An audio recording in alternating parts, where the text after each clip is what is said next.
कहानी की शुरुआत होती है एक ग्रुप एक्सप्लोरर की टीम से जो साउथ अटलांटिक ओशियन के बीच में होते हैं। शिप पर डेविड नाम का एक वेदर ऑफिसर भी था जो मौसम का हाल बताने और नोट करने में एक्सपर्ट था। सरकार ने डेविड को इस आइलैंड पर इसलिए भेजा था ताकि वह यहाँ के बदलते मौसम का ऑब्जर्वेशन कर सके। मिशन क्लियर था। डेविड को पूरा 1 साल इस आइलैंड पर रुककर मौसम का डेटा कलेक्ट करना था और फिर वापस लौटना था। उसके लिए साल भर का खाना और जरूरी सामान पहले से ही पैक कर दिया गया था। कई दिन के सफर के बाद आखिरकार शिप उस आइलैंड तक पहुंच गया। टीम बोट की मदद से किनारे उतरी। सामने का नजारा अजीब था। पूरा आइलैंड वीरान, जैसे सदियों से किसी ने पैर न रखा हो। न इंसान न परिंदा, बस एक लाइट हाउस और उसके पास बना एक छोटा सा घर। यही डेविड का नया ठिकाना था। इससे पहले यहाँ एक और वेदर ऑफिसर रॉबर्ट अपनी ड्यूटी कर चुका था। उसने भी 1 साल अकेले यहाँ गुजारा था। अब डेविड उसकी जगह लेने आया था और रॉबर्ट शिप के साथ वापस जाने वाला था। लेकिन जैसे ही टीम ने घर को विजिट किया, सब हैरान रह गए। अंदर इंसान का नामो निशान नहीं था। सामान बिखरा पड़ा था, मानो किसी ने अचानक छोड़ दिया हो। कैप्टन और डेविड को शक हुआ कि शायद रॉबर्ट लाइट हाउस में हो। दोनों वहाँ पहुंचे और भाई सीन देखकर दिमाग हिल गया। पूरा लाइट हाउस नुकीली लकड़ियों से घिरा हुआ था, जैसे किसी ने जानबूझकर उसे बंद कर दिया हो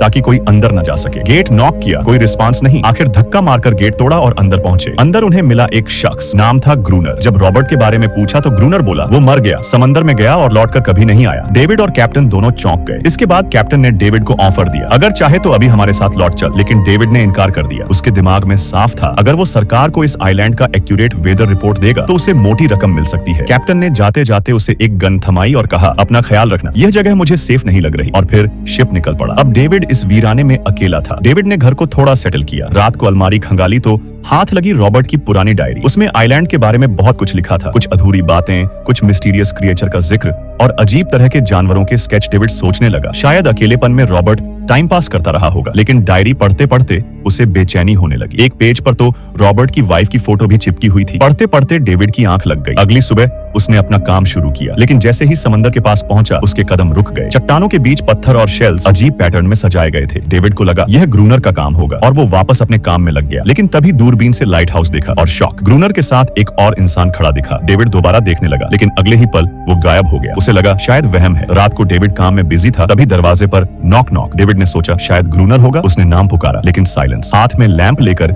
जैसे ही डेविड दरवाजे की तरफ बढ़ा, कानों में अजीब सी आवाजें गूंजने लगी। इंसानी बिल्कुल नहीं। और फिर उसने देखा गेट के नीचे से एक अजीबोगरीब क्रीचर का हाथ अंदर आने की कोशिश कर रहा था। यह इंसान का हाथ बिल्कुल भी नहीं था। डेविड का कलेजा कांप गया। वह तुरंत बेसमेंट की तरफ भागा और वहां छुप गया। कुछ देर बाद वो क्रीचर घर में घुस आया और डेविड को ढूंढने लगा। डेविड बेसमेंट की दरार से झांका, लेकिन ओ क्रीचर ने उसे देख लिया और तेजी से उस पर झपट पड़ा। डेविड ने सर्वाइवल मोड ऑन किया, चाकू उठाया और उसकी आंख में घोंप दिया। क्रीचर चीखते हुए भाग गया। डेविड समझ गया डायरी झूठ नहीं थी, वो क्रिएचर असली था। सुबह जब वह बाहर गया तो रेत पर फुटप्रिंट्स देखे जो इंसान जैसे बिल्कुल नहीं थे और वो सीधे समंदर में जाकर खत्म हो जाते थे। अब डेविड को सब समझ आ गया कि ग्रूनर ने लाइट हाउस के चारों तरफ नुकीली लकड़ियां क्यों लगाई हैं। डेविड डर से पागल होकर लाइट हाउस की तरफ दौड़ा और चिल्लाया, ग्रूनर गेट खोलो, मुझे अंदर आने दे। लेकिन ग्रूनर बोला, तुझे शिप के साथ लौट जाना चाहिए था। इतना कहकर उसने पानी उड़ेलते हुए डेविड को भगाया और दरवाजा बंद कर दिया। अब डेविड अकेला था उस रहस्यमयी आइलैंड पर जहां मौत हर वक्त उसके चारों ओर मंडरा रही थी। डेविड ने अब खुद ही हर इंतजाम कर लिया। उसने घर की हर खिड़की लकड़ी से ठूंठवा दी, चारों ओर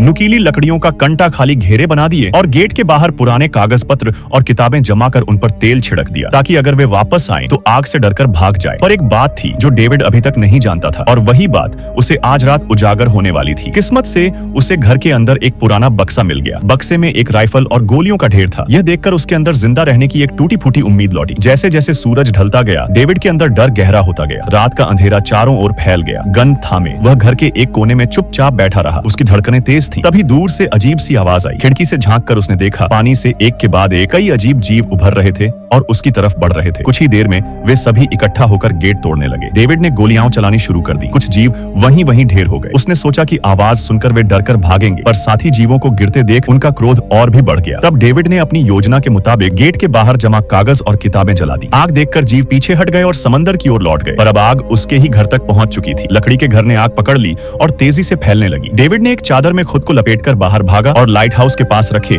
बड़े पत्थर के पीछे छिप गया। गोली चलाते हुए उसके हाथ पर भी गहरी चोट आ चुकी थी। तभी तेज बारिश शुरू हो गई और आग बुझने लगी, पर सुबह तक पूरा घर राख हो चुका चुका था। बचने के लिए डेविड के पास अब केवल लाइट हाउस ही शरण स्थल था। उसने राइफल उठाई और पत्थरों के बीच छिपकर इंतजार किया कि कब क्रोनर पानी भरने आएगा। जब क्रोनर लाइट हाउस से बाहर निकला तो डेविड उसके पीछे पीछे चला गया। तभी क्रोनर के पास खड़ा एक अजीब जीव अचानक डेविड पर टूट पड़ा। किसी तरह डेविड ने उसे काबू कर लिया। वह वही जीव था जो क्रोनर का रक्षक निकला। जैसे ही डेविड उसे मारने के कायल हुआ, क्रोनर ने रोकते हुए कहा, ठहर, यह मेरा पालतू है। डैन ने गोली नहीं चलाई और मौके का फायदा उठाते हुए क्रोनर से एक शर्त रख ली, अगर तुम इसे जिंदा रखना चाहते हो तो मुझे लाइट हाउस में रहने दो, वरना मैं इसे मार दूंगा। क्रोनर ने माना क्योंकि डेविड के पास बहुत सारा खाना और बारूद था। शाम से पहले दोनों बचा हुआ खाना लेकर लाइट हाउस लौट आए और चैन से सो गए। अगली सुबह वह जीव डेविड का हाथ चाटने लगा और चमत्कार हुआ। डेविड के हाथ की चोट कुछ ही समय में ठीक हो गई। यह देखकर डेविड हैरान रह गया। अब वह क्रोनर से उस जीव के बारे में और जानना चाहता था और ये राज अगर दुनिया के सामने लाया गया तो बहुत नाम और पैसा मिल सकता था। पर क्रोनर ऐसा नहीं चाहता था। वह इस द्वीप पर ही पक्का रहना चाहता था। यहाँ क्रोनर खुद को राजा समझता था, इसलिए उसने द्वीप के कई हिस्सों पर लिखवा रखा था, क्रोनर यहाँ का बादशाह है। डेविड को समझ नहीं आ रहा था कि यह अजीब जीव क्रोनर का कैसे हुआ। तब क्रोनर ने बताया, एक दिन उसने गलती से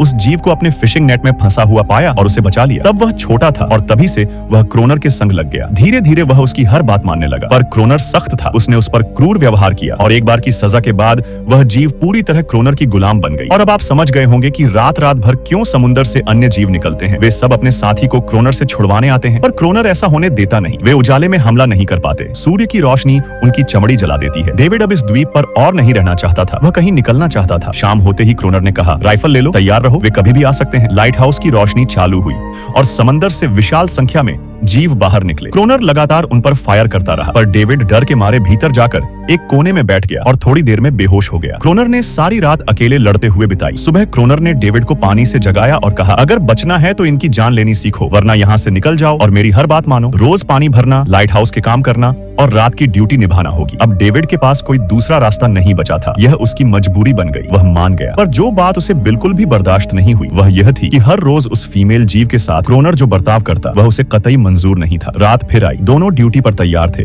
और फिर वही जीव समुद्र से बाहर आए। पर आज डेविड में फिर से डर नहीं था। उसने फायरिंग शुरू कर दी। इस बार क्रोनर कोई मदद नहीं कर रहा था। उसने दरवाजा बंद कर दिया और भीतर बैठकर डेविड को अकेले लड़ने पर छोड़ दिया ताकि वह खुद सीख सके। देर रात तक लड़ते लड़ते डेविड थक कर गीला खूनिल हो गया और सुबह क्रोनर ने उसे लाइट हाउस के बाहर खून से लथपथ बैठा पाया। डेविड अब इन क्रिएचर्स से लड़ना सीख चुका था। रातें खून खराबे में गुजरती। दिन भर वो क्रोनर के लाइट हाउस का काम संभालता। यह आइलैंड अब उसके लिए कैद खाना बन चुका था। हर वक्त उसके दिमाग में बस एक ही ख्याल घूमता, कब मैं इस नर्क से निकलकर आजादी की सांस लूंगा। लेकिन इसी डर और अंधेरे के बीच डेविड और उस फीमेल क्रिएचर के बीच एक अजीब रिश्ता बनने लगा। उसने उसे एक नाम दिया, अनारियस। धीरे धीरे उसे महसूस हुआ कि अकेलापन कितना खतरनाक होता है। शायद अनारियस भी अपने ही लोगों से कटी हुई थी और उसी दर्द को झेल रही थी। दिन गुजरते गए। क्रिएचर्स के अटैक अब कम होने लगे। डेविड को लगा शायद ये सर्दियों में कहीं और चले जाते हैं या फिर समझ गए हैं कि हमसे लड़कर कुछ हासिल नहीं होगा। लेकिन क्रोनर हंसकर बोला, नहीं, ये सिर्फ तूफान से पहले की खामोशी है। वो अपनी संख्या बढ़ा रहे हैं। कुछ रातों बाद डिनर के बाद दोनों टाइम पास के लिए शतरंज खेलने लगे। लेकिन यही उनकी सबसे बड़ी गलती बन गई। लाइट हाउस की लाइट जलाना वे भूल गए और अंधेरे का फायदा उठाकर क्रीचर्स का झुंड टूट पड़ा। डेविड ने देखा भीड़ इतनी बड़ी थी